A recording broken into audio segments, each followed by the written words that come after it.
देखा, उनको क्या मैसेज? वैसे तो बहुत सारी चीज़ें हैं जो मैं इनसे बात करता हूँ और उनको बताता भी हूँ, बट अगर मैं सिर्फ एक मैसेज जो उनको बताना चाहूँ तो वो ये है कि जो भी हम लक्ष्य निर्धारित कर रहे हैं हमारे देश के लिए, अगर स्पेस के क्षेत्र में बोलें तो गगनयान मिशन, भारतीय अंतरिक्ष स्टेशन या फिर लैंडिंग मून पे जाने की हम बात करते हैं, तो ये करने वाले जो हैं वो यही बच्चे हैं। तो इनको ये बिलीव करना है, ये मानना है कि ये मेरी जिम्मेदारी है, ये मेरा काम है, और तब मुझे लगता है कि बहुत बड़े लेवल पे हम चेंज देखेंगे और मुझे पूरा भरोसा है कि ऐसा होगा भी। सर 2042 में भारत कहाँ तक पहुँचेगा आपकी नज़र में सर? 2042 की पूछा? 2047 में ऑलरेडी हमने बोला है विकसित भारत 2047 का जो हमारा ड्रीम है।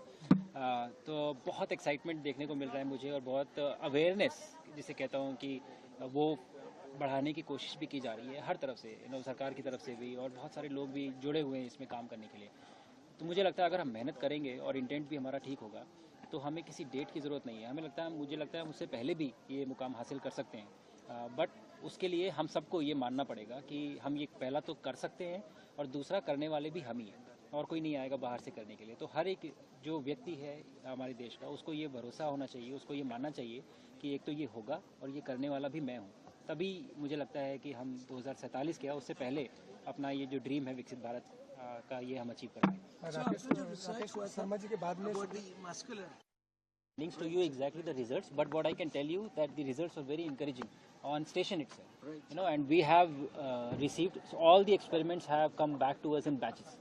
Some have come earlier, some have come later, depending on what the delivery schedule was. They are already with the researchers, the data is there, and very soon you will start seeing the papers that are going to come out on this.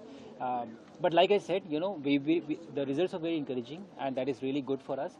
But what is even more important is that we have understood the way experiments have to be enabled in space. Because once we have that capability to do science in space for ourselves, I think that will open up the doors of research for all the researchers in the country. So that is what we are using that to make it for our own space station. And so what about the time zone? When we talk about the countries in America and all, they have different time zones. So how different the space, time zone when you're entering? There can be no time zone in space because you're essentially crossing all the time zones in 90 minutes. Yeah. So there can be no time zone, but yes, there has to be a sense of time.